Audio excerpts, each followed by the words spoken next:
How's it going, guys? Welcome to the GSMC Chip Shot Football Podcast presented by the GSMC Sports Network. I'm your host, Manny Maradiege, bringing you guys another round of stories around the NFL and in football in general. It's the off-season, but it's still a lot of stuff to get into. On today's show, I want to discuss Dak's newest contract details, in which there seems to be reports that it seems to be developing in a way that it could lead to no contract extension this offseason.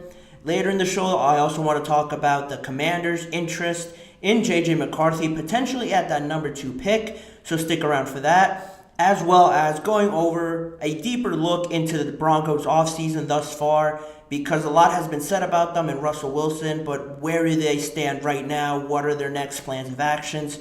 All that stuff coming up on today's episode. Before I jump into the first segment, I want to remind you guys to follow, like, and subscribe to the show on both YouTube channels and all throughout our social medias, as well as reminding you guys, if you have any questions or comments you want to make during the show, to use the tip and donations link at gsmcpodcast.net with any of those. By using the link, I'm able to see your question pop up here to the right of me in the chat box. I'm able to answer those questions on air and just interact with you guys. It makes it more fun for me. I think it's a big help for the show and all the shows across the network. We always send a big thank you to you guys anytime you guys are able to use that link. Once again, it's gsmcpodcast.net. And in saying that, I'll jump into the first segment of the show around the Bears. Not what they do with the number 1 overall pick, because that's all the news that's coming out. All the speculation is surrounding that number 1 pick and how that starts off the draft. I want to talk about their number 9 pick. A lot of people that really aren't too familiar with the draft, they know it's coming, but aren't really engaged with it as much, might not know that the Bears have 2 first-round picks inside the top 10. That in and of itself is huge, right? That's a big deal, and rightly so. Up till now, everything's been focused on the number 1 pick, Caleb Williams, finding that franchise quarterback. It all seems to be wraps right now, right? That Caleb Williams is going to be that guy, going to be picked number 1 overall, but they still have a very valuable number 9 pick that's sitting there, and I think it still holds a lot of value, like I mentioned, because before they made some of the moves to, trade Justin Fields, bring in Keenan Allen, as well as DeAndre Swift, and all those players that they brought in, the number 9 pick held a lot more importance to me, of value, if I were the Bears, because I thought a lot of mock drafts had them selecting another wide receiver, some sort of playmaker just there, because you wanted to have someone there to help Caleb Williams as much as possible. And now you bring in Keenan Allen, pair him up with DJ Moore. Like I mentioned, DeAndre Swift is there now. This offense is really looking very promising with a lot of potential, but it all rests on the shoulders of Caleb Williams, right? So with this number 9 pick, now you can, I think, venture out a little bit more with this pick and start looking maybe on the other side of the ball. Matt Eberflus is a defensive-minded coach. He comes from a defensive background, so it would make sense that now he's kind of given a bit more leeway to look into that side. Maybe we need a pass rusher now. We could go after that, because ever since they lost Khalil Mack, it's not really been there. They have options there. Most mock drafts, and I believe that we won't see a pass rusher really until the 8th or really the 8th pick with the Atlanta Falcons. I don't think the Tennessee Titans will go edge rusher. So if you want to get someone to go after the quarterback, or just someone on the defensive side of the ball, really, most people have offensive players going in the top 7, really. It's all jam-packed with receivers, only 1 offensive tackle, really, quarterbacks, and those sort of players. You don't really see defense be touched on or talked about until you get to the Atlanta Falcons. People have them drafting Dallas Turner, but the Bears are right there, basically at that same spot. They could get him if the Falcons don't want him. Jared Verse is another option. You could go offensive tackle, which, again, doesn't hurt on the offensive side to protect Caleb Williams. You have Olumuyiwa Fashanu from Penn State. Talise Fuaga from Oklahoma State. You have still some good options there. It might be a little bit too early for Fuaga and Fashanu, but those are the best options other than Joe Alt, because a lot of people have the Tennessee Titans drafting him at number 7, so he might be just out of your reach, but you still have some options there, is what I'm trying to say. With this 9 pick, that is very interesting because they asked Ryan Poles about it, and he kind of gave a breakdown of how he's attacking this problem and how he's attacking the situation with the rest of his team. He said at the NFL coaches meeting, we're going to do some cool things. When we get back, kind of break into teams. One team is going to talk about the tackle position is the best to go after, the wide receiver is the best, the defensive end is the best, and use the factual information to kind of spit that out, and we'll have a debate in terms of what's more impactful for our football team. They also asked Matt Eberflus about it, and he was a bit more, I guess, sarcastic about it, a bit more funny about it when he said with the number 9 pick, they're going to use it to either help the quarterback or go after the quarterback. Or no, he said go affect the quarterback. We're going to draft someone to affect the quarterback or help the quarterback. A non-answer. Basically, all the positions either help or affect the quarterback on defense. So, same mindset, not giving too much away, which is smart, I guess, but Ryan Poles really broke it down a bit more and how they're going to really diagnose this whole situation with the number 9 pick. And with that, the biggest theme, if you watch these episodes with me, is that I'm a sucker for trading back. You know, gathering more capital, having more options to draft and improve this team. The Bears have done that already without trading too much. But with the number 9 pick, if you're not going to trade the 1 because before you were supposed to keep Justin Fields or that was an idea, now you're going to get Caleb Williams. You're really dead set on him, it seems. With the 9 pick, you still have teams, sneaky teams that aren't really talked about too much right now, that want to move up draft boards and want to move up the pecking order and get players that they really like at that spot. Say nobody trades into the top 4 and gets J.J.McCarthy. You get Drake May, Jaden Daniels, Caleb Williams go top 3. Then you have the receivers, most likely go to the next 3 all the way to the Giants. The Tennessee Titans don't really need a quarterback. The Falcons definitely don't with the contract they gave to Kirk Cousins.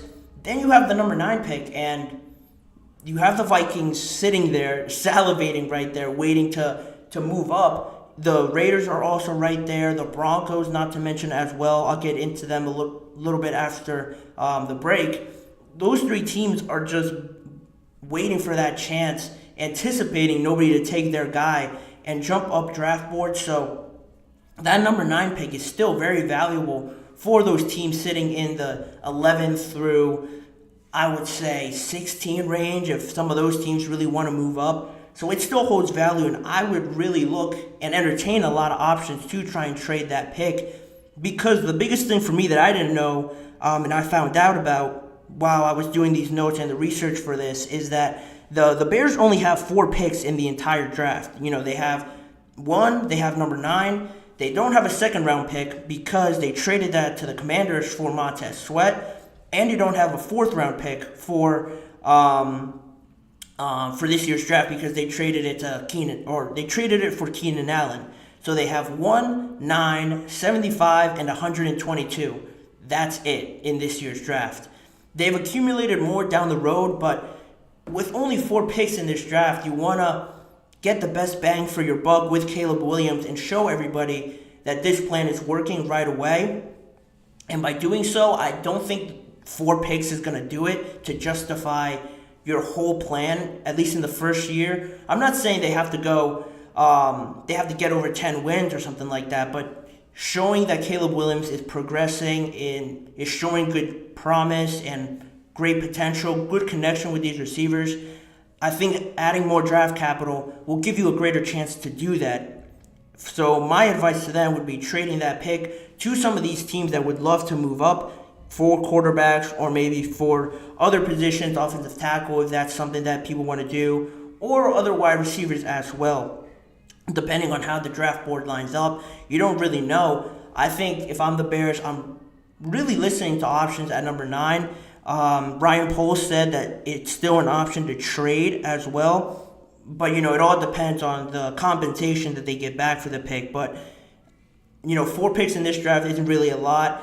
And on that topic, to sort of wrap this up and kind of think long term with the Chicago Bears, Ryan Poles stressed at the owners' meeting, at the coaches' meeting, that if they only end up with the 4 picks and don't gain more draft capital, he urges and stressed the point that he wants the fans and people evaluating them on how this project is going to remember that they have a long-term vision for this. It's not do or die in this season just with Caleb Williams and the 4 draft picks they accumulate in this year's draft. They want to make sure everybody knows that, think long-term. This is going past this season, down 2-3 seasons, hopefully, if they're still around, right, in all honesty. But I believe they will be. I've grown more and more confident with what Ryan Poles has been doing, and I'm keeping that in mind, and he stressed, and I wanted to make sure I brought that up, that he stressed people just remember that, this is a long-term thing that they want to build and build on, not just after this draft, and maybe if they get fired, forget about it and throw it out. The Chicago Bears have done that enough, and he's the one trying to change that. He mentioned coming in, trying to break a cycle. I think he's taken the right steps to do that. It's just about convincing everybody else that to really buy into this and have trust in them, because it is hard. I do understand it is hard to trust something that really hasn't worked over and over again. But I think Ryan Poles has done the most so far out of any past upstairs members, organizational members that the Bears have had. I think he's been the most proactive, the most aggressive, and I like what he's doing. I have confidence in him for what it's worth for the Chicago Bears. I like what they're doing, and I'm excited to see what they produce out there on the field with Caleb Williams and everybody else they bring in this season. So that'll be it for that and that segment. Very interesting to talk about that number 9 pick because, like I mentioned, not a lot of people are talking about it and how much value it has in this year's draft. But I will leave that there. I'm going to go to the first break of the show, and on the other side of it, I'm going to talk more about the Broncos offseason this year because no one's really talking about it, what they do, what the next steps are, as well as J.J.McCarthy and his percentage of going to the Commanders, as well as Dak's contract situation. So all of that still to come on today's episode. You're watching the GSMC Chip Shot Football Podcast. I feel like I'm losing my mind. Is everybody in the world blind? Please, Lord, give me a sign, a sign. I feel like I'm losing my mind. Is everybody in the world blind? Please, Lord, give me a sign, a sign. I wanna be the greatest. Everybody on the fake shit. I look around and feel like everybody is the fakest. I make this every day and I'm impatient. Hoping one day I blow up in the basement. Statement, the top is so vacant. I don't need shit that I think is amazing. Waiting for my day when I'm playing. Sold out shows for 1,000 faces. Hey, give me that crown. Get in my way and to be put down. It ain't no place, all this my town. If I want that shit, then I'll get it right now. I'm losing it, the news it fits. I'm losing shit, the stupid means you choose to live or choose to dip. You choose to fight or lose your grip and lose a gift. Oh. I feel like I'm losing my mind. Is everybody in the world blind? Please, Lord, give me a sign, a sign. I feel like I'm losing my mind. Is everybody in the world blind? Welcome back to the GSMC Chip Shot Football Podcast presented by the GSMC Sports Network. Diving into the second segment of the show, the Broncos offseason this year, or what it has been so far this year. A bunch of crickets, in all honesty, in terms of improving this team and trying to see something different out there. The way it ended last year, all the off-the-field comments and action shown by Sean Payton, Russell Wilson, and all of that talk about how they benched him for not renegotiating his contract and renegotiating that injury clause in his contract. It all got really messy, and it all brought it away from football and discussing football. And it just left people with a bad taste in their mouth, quite honestly. And the offseason for a bunch of teams that we've seen already is a chance to, start something new, turn the page, forget about everything. But it's hard to do that with the Denver Broncos because of all the decisions that they've made and that they have already made in free agency that hasn't added to their team, but really taken away from it now. And now they stand in a weird place, in my opinion, looking at this team, looking at this roster where you have some good, you have some promise, but you have things weighing you down that don't allow some of their great players like Pat Surtain, Javonte Williams, Cortland Sutton had a great end of the year last year. These players are great, have a lot of talent, they have shown promising moments, but it seems like everything else is just weighing them down. Like I mentioned, there's always another hurdle in their way to show what they're really about. And like I mentioned, it's been a quiet offseason so far for the Broncos. They've lost really more than they've brought in. Jerry Jeudy was traded to the Browns. They released Justin Simmons because of the salary cap situation that they're in. Russell Wilson was obviously let go. Now he's with the Steelers on a veteran minimum. But in saying that, they're still paying most of Russell Wilson's salary. $39 million of his contract hit is still with the Denver Broncos, and they have that $85 million dead cap hit money that they have to pay off over the next probably 2 years, I would say. So really binded to Russell Wilson's contract still, and I just don't see them really doing too much because of that. Again, that was a decision that they made, similar to the Cleveland Browns this offseason, extending Jerry Jeudy without really showing what he can do, where in his development he is. The Broncos did the same thing with Russell Wilson, extended him before the season to a crazy contract, and it all really blew up in their face. Now they're paying the repercussions of that, and it's hard to add any players when they have all of this other responsibility to pay off this dead money. But they have been able to add Brandon Jones, the defensive back, Malcolm Roach on the defensive line, Cody Barton as a linebacker. They're solid pieces to add. A lot of teams have made signings like that. But the biggest thing still remains is that quarterback position. Right now, it's sitting at Jarrett Stidham.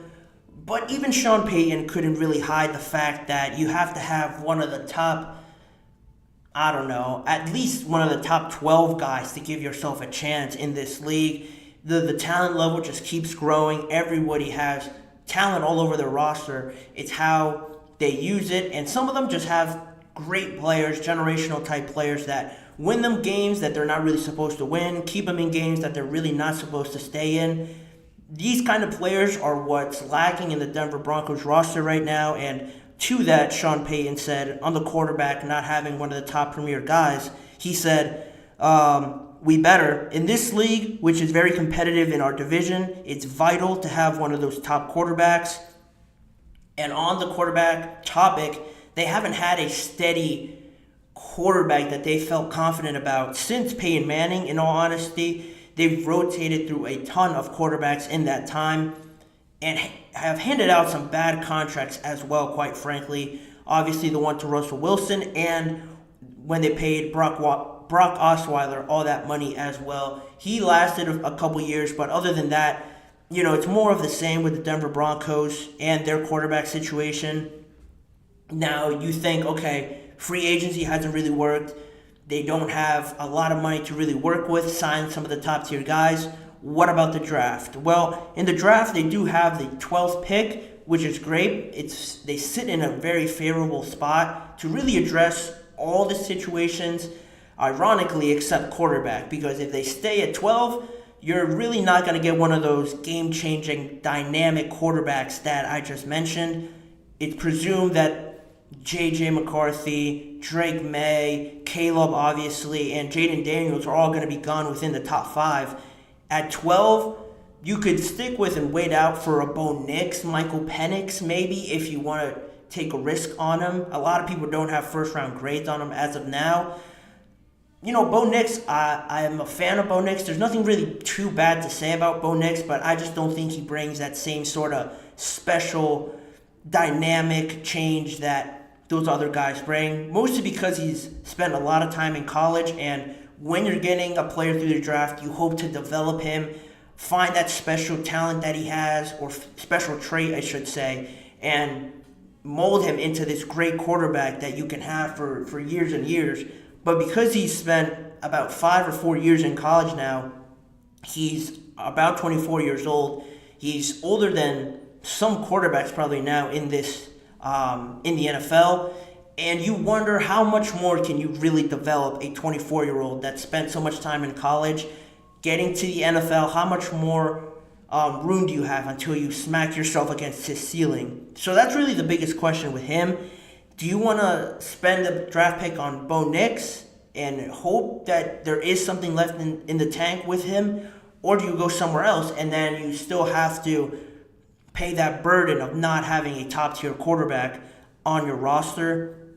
Sean Payton has mentioned the idea of trading up, but when he did say that, it made me think, you don't have already too many players on your roster that you can offer up. You don't have a lot of draft capital really in this year's draft to offer up as well. I don't know what makes him think, or how much do they even plan on investing in trading up significantly in this draft as well. If you want to jump up to 4 minimum, you got to jump up 8 spots, and at that point you're really giving up a lot on an already very low quality and quantity roster.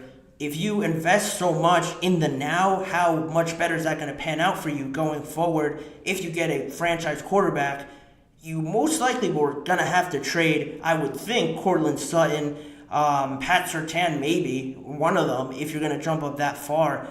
If not, you're going to bind yourself to trading away the future draft picks, first round picks, high first round picks, in all honesty, second round picks, and then you're kind of stuck with the same roster as well. So all those things are things to consider with the Denver Broncos, things they have to consider when they're talking over these sort of deals, these sort of plans with not only them within themselves, but with other teams. In all honesty, I'll say it again, it seems to be the safest, most boring answer, maybe for most people, but trading down at this point doesn't seem like the worst idea for the Denver Broncos. I know they're fans, and I know people around the league just want to see them competitive, successful, because of all of the time that they've invested in Russell Wilson, paying him all that money, not to mention all the money they're paying Sean Payton as well to coach their team and bring him back into the NFL. That was a huge decision that's not really working out for them because their team is worse now still. All of that has to be taken into consideration, and I just think, at times, the NFL is harsh enough, very humbling at times, that it makes you, I just think that they have to swallow their pride here a little bit and not make the most popular decision, but make the right decision and trade back, accumulate more draft picks, a later first round draft pick. Maybe you'll get something in the second round, maybe something in the third for that pick. They don't have a second round pick this year, so by trading back, you might get a later first, but you'll finally have a second round pick, which will be beneficial, because at this point, it's not one player that's really good is not going to substitute for all the missing pieces that you have on your roster, which is always the biggest point in trading back. Does that mean Sean Payton won't be there to see this sort of turnaround? He won't be there to draft the next franchise quarterback? It could end up like that. Most likely it will, because, with the amount of money that they're paying him and not seeing results, the coach is usually the first one to go. And if they don't have a quarterback or someone that they don't see to blame, he'll be the first one to go. And then you could really restart this whole thing with all this dead money, hopefully out of the books by next year, most likely 2 years. You'll have more draft capital. You won't invest too much of your future in this year's draft, even if you're feeling pressured to do so and find results and get everybody to stop talking about how bad of a contract you gave to Russell Wilson. All that stuff really doesn't matter if you're looking out for the best of the organization. And quite honestly, it's not really, you don't want to call it tanking if you're the Broncos, but at what point do you look at this team and think, how much are we going to get out of next season? Should we just start planning for the next 2 years after all this dead money is away? Because you don't really have too many options other than that, I feel like, if you're talking realistically with the talent that they have. How much better can they get with or without Sean Payton? With everybody else being so good, especially in the AFC. The AFC is, as a conference, it's just stacked top to bottom. All the teams in there can give any team in the AFC a run for their money. And I just think the Broncos are probably going to have the first pick next year, the way that this is all constructed. And with that being said, it's not like they could turn this around right now. It's looking promising down the line with a potential first-round pick next year if you don't trade it all the way this year. And with that, I think the Broncos can have something to look forward to, but I haven't seen a situation like this with Denver and the quality that they have and so little options to fix it, to really think of another option instead of just throwing this. You don't want to throw the season away, but you just want to limit your expectations is the best way to say it. You want to limit your expectations this year, accept that you might come last in the division, have the first round pick next year. It looks bad. It's going to get worse before it gets better, but at least you'll have options down the line. There will be a light at the end of the tunnel if they take this path, because of how quiet this offseason is and how now they're paying for all the decisions that they've made. It's turned out like this. You hate to see a team be so bad when all the other teams are starting to really get better. Even the Carolina Panthers have gotten better with the additions to their O-line. Bryce Young is still there with potential. With new coach Dave Canales coming in, they feel really good about unlocking that potential. They've gotten better. They trade for Deontay Johnson, bringing in another weapon for Bryce Young. They've been able to do that after so many years of being bad and not really producing anything out there on the field. They've kind of been compensated for it now, waiting out their time and being patient. Now we could look at their team and be like, oh, there's something there with Deontay, Adam Thielen, Bryce Young. You can give him a pass for his first year. They've upgraded the offensive line. That's where the Broncos hope to get to, because in all honesty, I don't really see them turning it around any quicker than the Panthers do at this point, because of all the circumstances that I said. It's looking dreary for the Broncos right now, but I'd be surprised if they were able to pull off a trade or something to prove me wrong.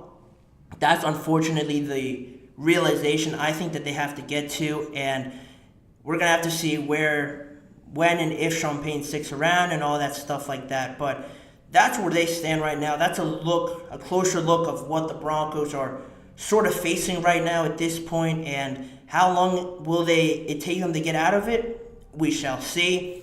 But we'll move on from that. We'll move into the second break on today's episode. More on the other side on J.J.McCarthy and maybe getting drafted second overall over guys like Jaden Daniels, Drake May. I'll have all the information on that. Plus, Dak Prescott and the Cowboys in the news more this time, with Dak potentially playing out his last year of his contract this upcoming season, and how that could affect them and how that could look further down the line. So don't go anywhere. All that stuff is coming up next on the GSMC Chip Shot Football Podcast.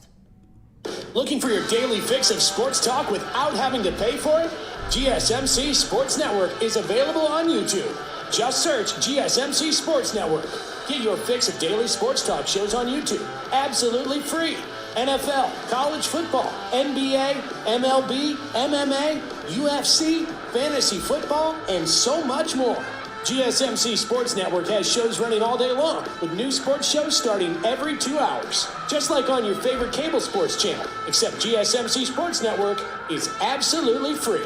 Just search GSMC Sports Network on YouTube to catch one of your new favorite shows, like the GSMC College Football Podcast, Chip Shot Football Podcast, Hoops and Heels Women's Sports Podcast, GSMC Basketball Podcast, and so many more. Check it out for yourself. GSMC Sports Network, now available on YouTube absolutely free. Search GSMC Sports Network on YouTube right now. Back here on the show, the second half of the show starting up right now. And before I get into this topic I wanted to talk about, I want to remind you guys, like I did at the start of the show, if you have any questions, any comments you want to make during this live show, to use the tip and donations link at gsmcpodcast.net. By doing that, I'm able to see your question right away, and I'm able to answer it on air over here to my right in the chat box.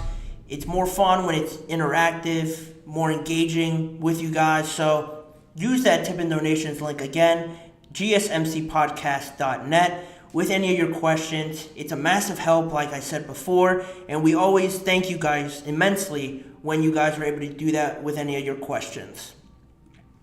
Now, back to the topic. New topic. One of the reasons why I love the NFL draft is because you have so many options, so many stories, rumors that really, when you see them, are believable. You look at something and you think, it looks crazy in the moment, and then you start thinking, oh, maybe not. Maybe if they do this, this, and that, or this team moves here or there, it's looking a lot more promising. And the latest thing that I thought was pretty interesting, pretty fascinating when you look at it deeper, is the interest that the Commanders reportedly have in J.J.McCarthy at the number 2 pick, more so or not. It's fascinating, obviously, because it's the number 2 pick, and for the longest time, it's been Jaden Daniels after Caleb Williams. Caleb Williams is going number 1 regardless of anything, and then it's Jaden Daniels or Drake May, and that was really it. Now, this is really the first time I've seen anybody report on this other alternative to Jaden Daniels, because one, Jaden Daniels is the Heisman winner, and usually when you win the Heisman as a quarterback, you're mostly penciled in for that number 1 or number 2 pick, and it's hard, if I was a GM, a coach, or anybody making this decision, to look at the Heisman winner and think, I think I'll take the other guy. At this point, you do see some support for that other option because of how much steam and how much traction the J.J. McCarthy bandwagon has grown to at this point of the season. It helped a lot that he won, obviously, the national championship. He was on a juggernaut of a team there in Michigan. Then, heading into the Combine, he participated unlike some of the other guys, and he put on a great show at the Combine, made some good throws, looked very sharp and accurate, so that helped his case. Then you get to his pro day, and he made some great throws, penciled in some of the things that people had doubts about. He checked off all those boxes, made some very entertaining, crazy throws. The biggest one, the most notable one, was the one when he rolled out and turned around on his right shoulder and just chucked it about 70 yards down the field to Blake Corum.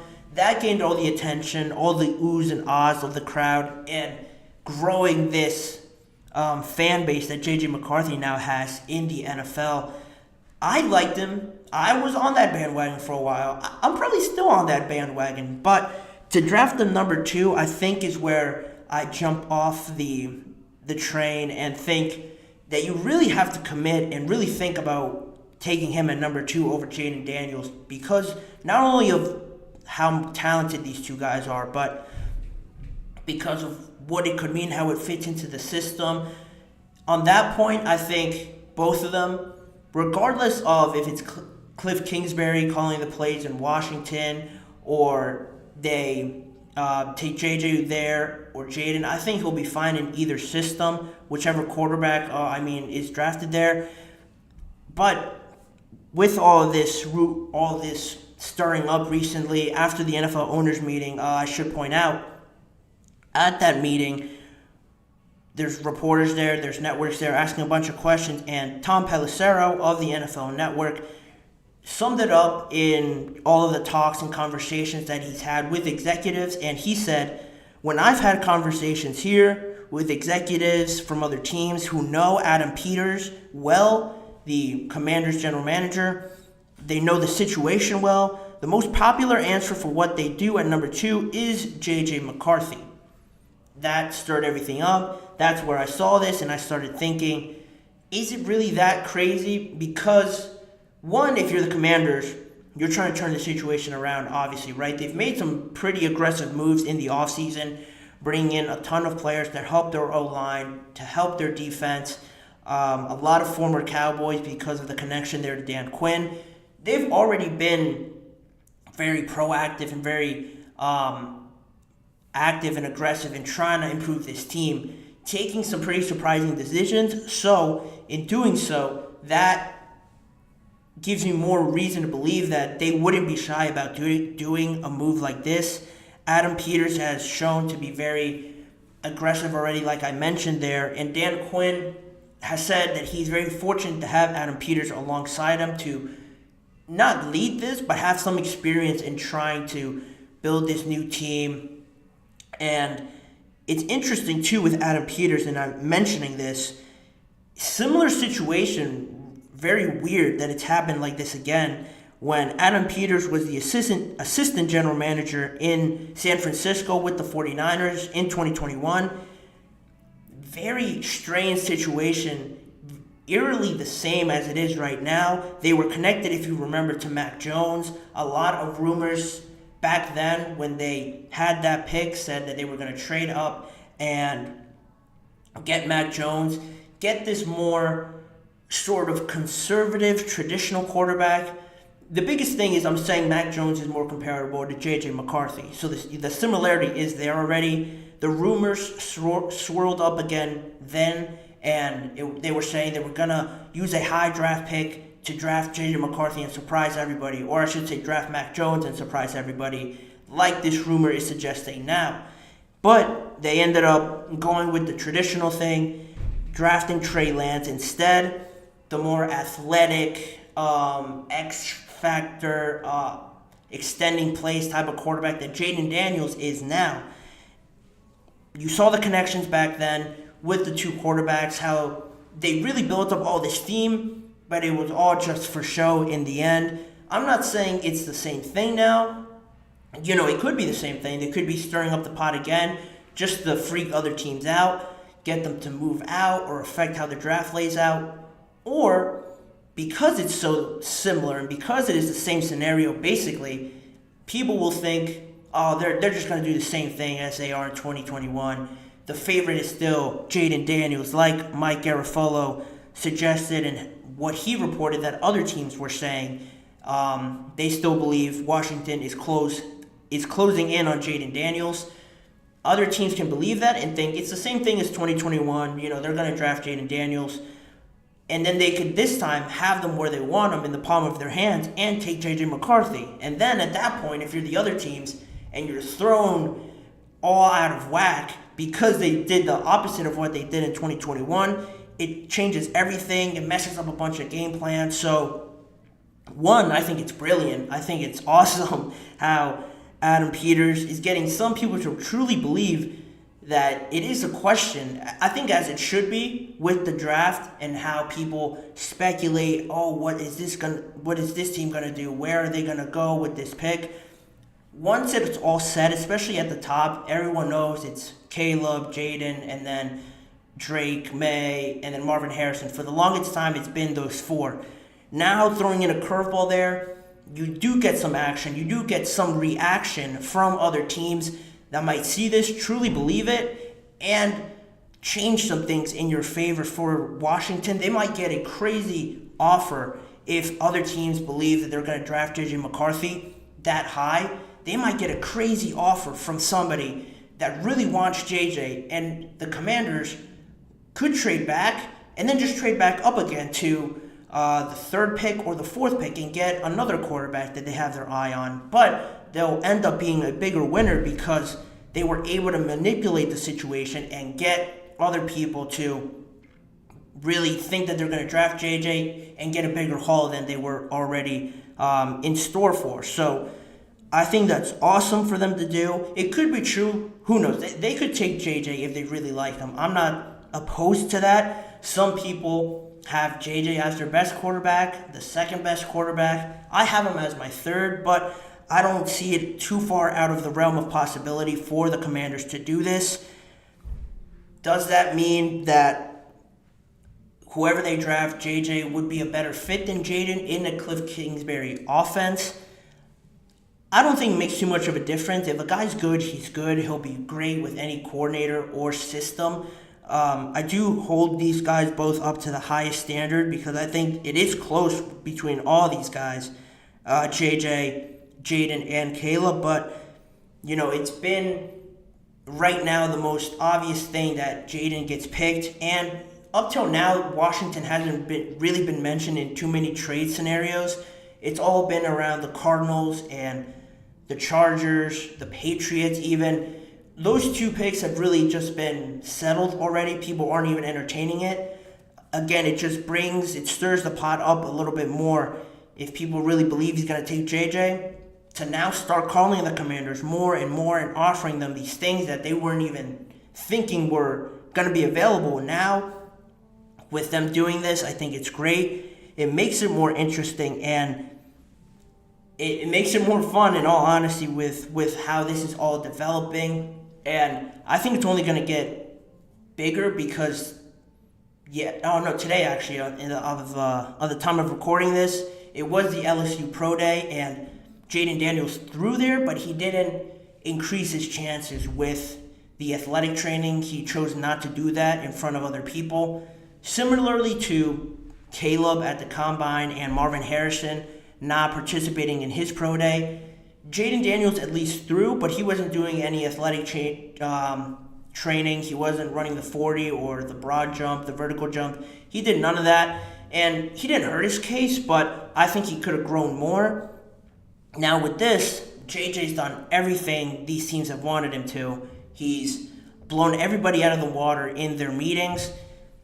I think it's starting to grow more and more with people jumping on the JJ fan base, the JJ train.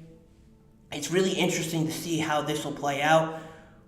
JJ, I think, met with the Commanders already before his pro day with the New York Giants as well. He has other meetings scheduled. It's all still in the works right now. We're not going to see anything really develop, I think, probably for a few weeks, but this story's thrown out there now to try and make a loop. A bunch of reports have said that everyone is still trying to figure out what Washington is going to do. I think Gerard Mayo even said it as well. You know what the Bears are doing. Everybody in the draft is trying to figure out what the Commanders will do. And this is only going to add more to that, more fuel to the fire, and keep everybody on their toes. Like I mentioned, it's great negotiating, manipulating the situation in their favor by Adam Peters. With his time spent at the 49ers, you can see why they were successful there. He's bringing that over to Washington. Under Dan Quinn, I think he's going to have a great tenure there. He did some great things in Dallas. Even if he doesn't call the offense, defensively, you have all the confidence in the world because he's been with a successful Cowboys team.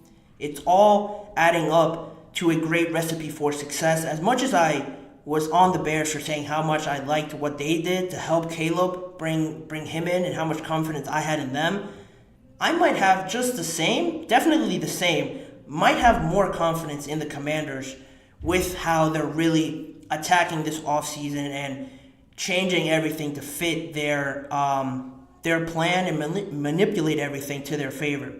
I love what they're doing, and I can't wait to see what happens with that number 2 overall pick in this year's NFL draft. But I'll leave that there. In the meantime, we're going to go to the last break of the show, and on the other side, I'm going to talk more about the Dallas Cowboys and the contract situation with Dak Prescott and how a situation has already been resolved already, it seems. So stick around to that. Don't go anywhere. That's coming up right after this break.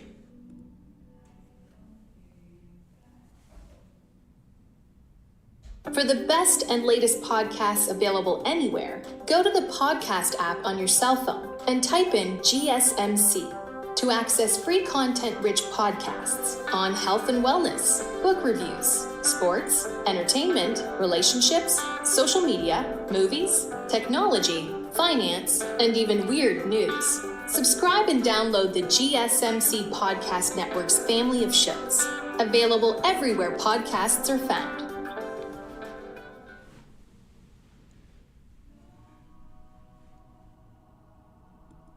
Thank you for joining me back here on the last segment of the show, wrapping it all up with more Dallas Cowboys talk, a very popular topic, as is every offseason, it seems like. Still on discussing their quarterback right now, Dak Prescott.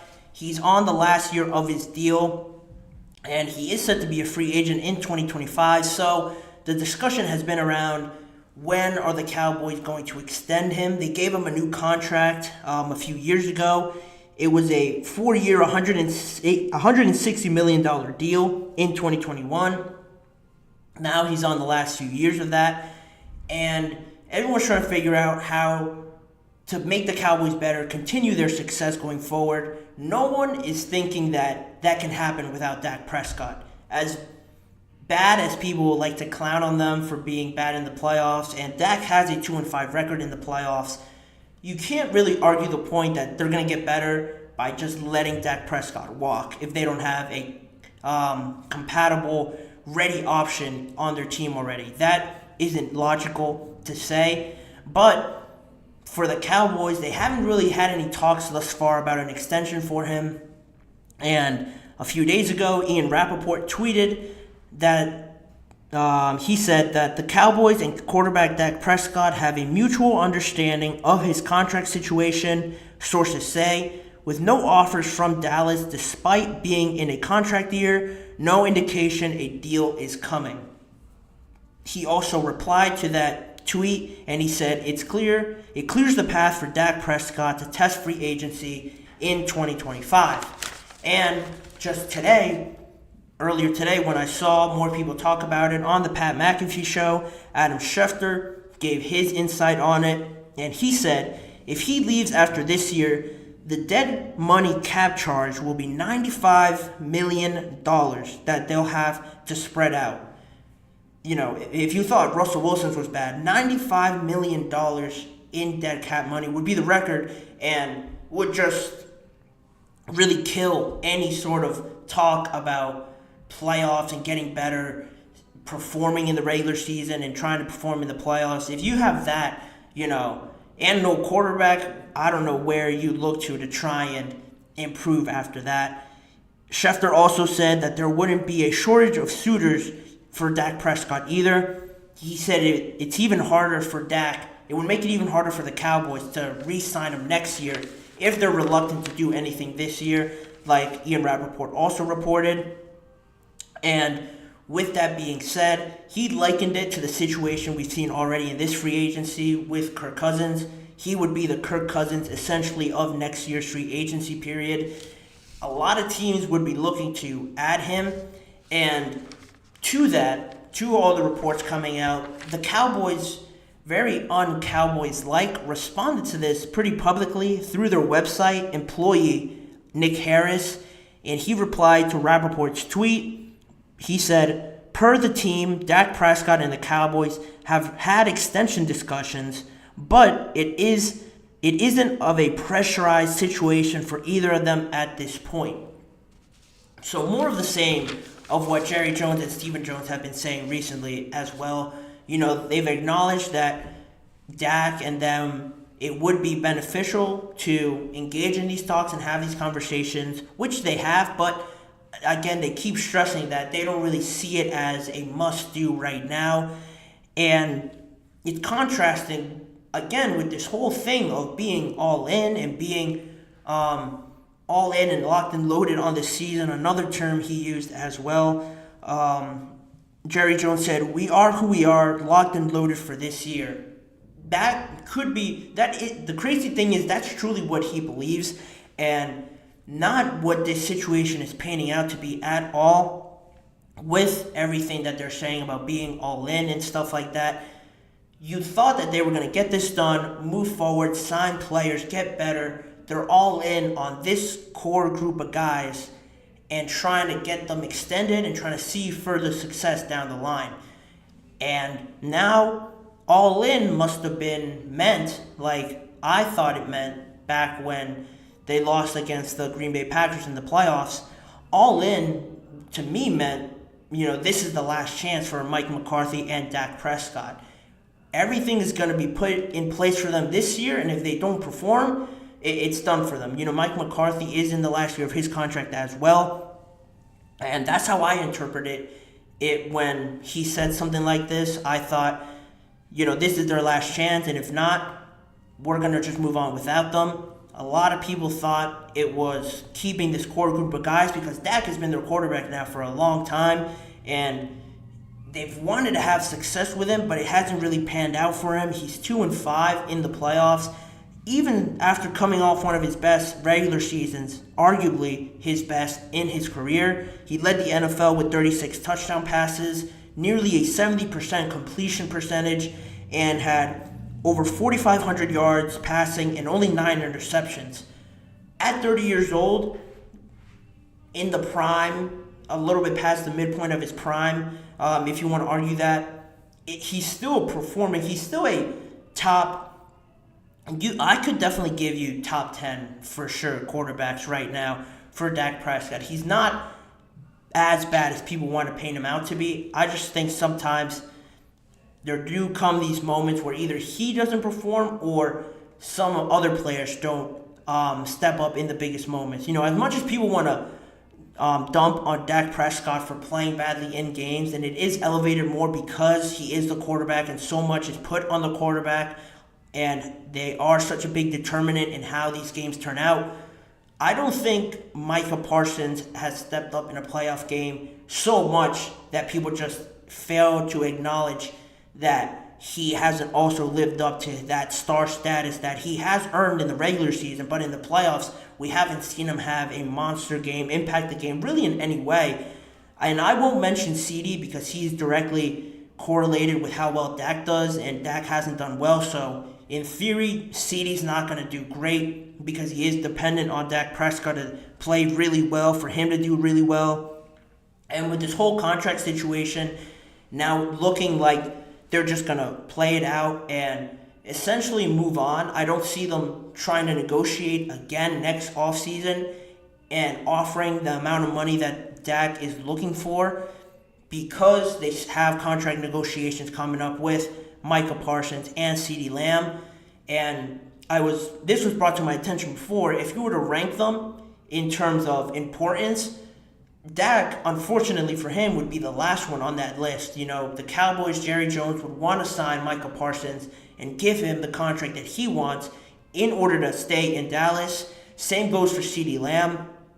He's proven to be a very great player in that Cowboys team, really showing that he could succeed with any quarterback that you throw in there. So the odd man out would have to be Dak Prescott because of his salary cap charge, and Dak is owed $55 million in 2024, and I mentioned the dead cap hit after he leaves next season.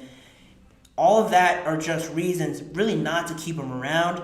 And if you aren't to keep him around, and really this is their last opportunity, one, I've been saying this for a while now, I've wanted to see some action and consequences come from the Dallas Cowboys. The way that they were talking about it, it doesn't seem like they were going in that way. But now, this is the first action I've seen from the Cowboys in showing me that they really want to change something about this team. They're really putting hard limitations on performance, and if it doesn't happen this year, then some of you guys have to leave. Some of you guys aren't living up to this. It's been long enough. Some of you guys have to move on because we're trying to see something different. And the guy that you can give up is Dak because you have all the other talent around him. It's not easy. It's not going to be easy to find a replacement for Dak to play at his level. Definitely not in the regular season, but you have to do something. I've been saying that they have to do something to change this because going into season after season and expecting the same thing with no free agents coming in, no real moves, no trades happening, to think you guys are going to end up anywhere different, it's crazy. And we might be seeing a change now going forward with the Dallas Cowboys. And, this leads you to believe also with the lack of negotiations and the lack of movement with Dak Prescott, could this be a reason why the Cowboys haven't really been active in free agency? They've been engaged with Dak Prescott in contract negotiations, and because it hasn't really worked out, they haven't convinced Dak to restructure his contract thus far or agree to a lower salary so far in free agency. Could that be a reason why it's holding them back from signing other players? You don't know, but you can speculate and sort of connect the dots there. If Dak's really holding firm on a number that he wants in negotiations, they're not able to bring down his price tag. They can't have more money to sign these other free agents because of that. That's something to bring up. And it's really a lack of clarity from Jerry Jones as well to make it seem that it is holding them back. And he's being so careful with his words and saying phrases like we're all in, we are who we are, we're locked and loaded for this year. That lack of clarity is just really mudding these waters more. You don't really know where it's going after this point, but with Dak not really expecting a contract extension, the Cowboys being reported to not give that to him at least this offseason, it really makes you think now, what's the plan? We never really thought that Dak wasn't going to be a Dallas Cowboy for life. And what's funny about this is, when I thought about this is, with Dak and Brock Purdy is also due. He's eligible for a contract extension next offseason.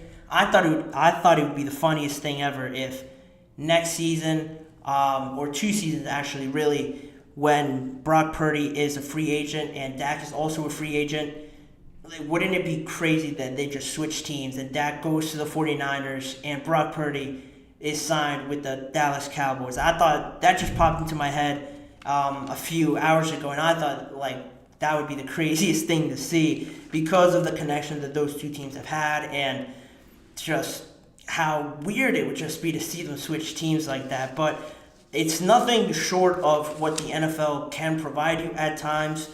And now with Dak Prescott really being on this hot seat, I guess you could say, same with Mike McCarthy, where does that affect him going into this season?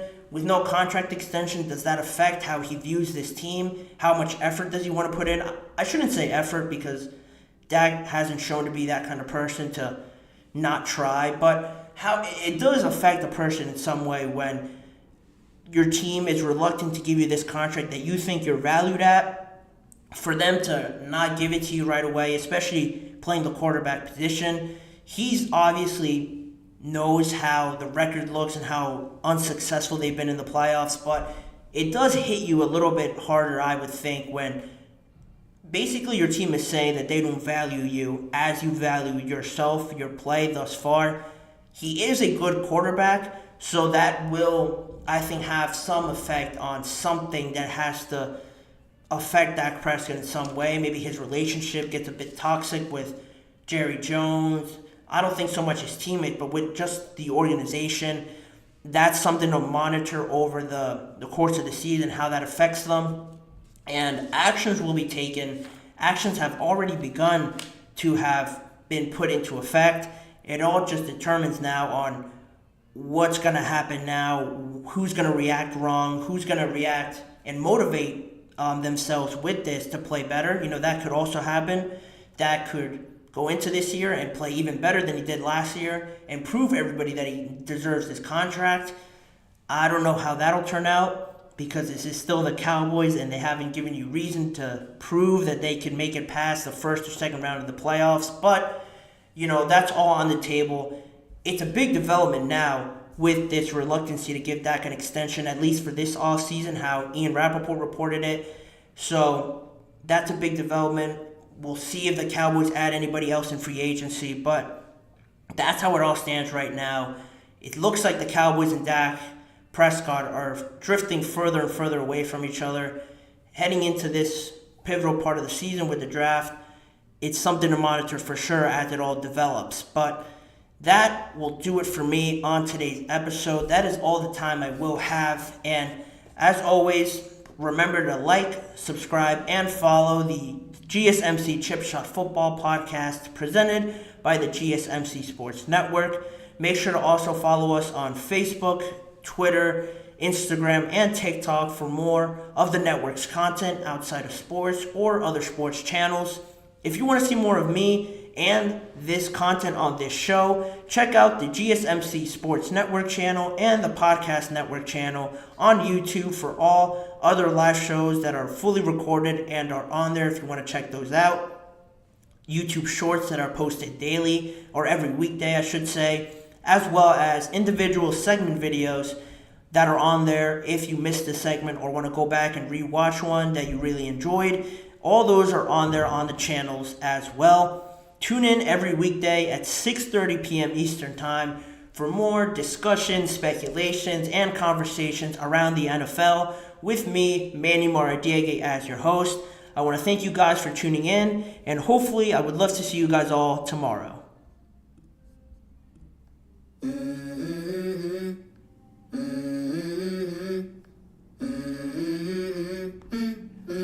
Let's go. I wake up to a little bit of drool on my pillow, feel like it's gonna be a bad day. Yeah, I'm tired of shit, and the coffee ain't hit yet, damn.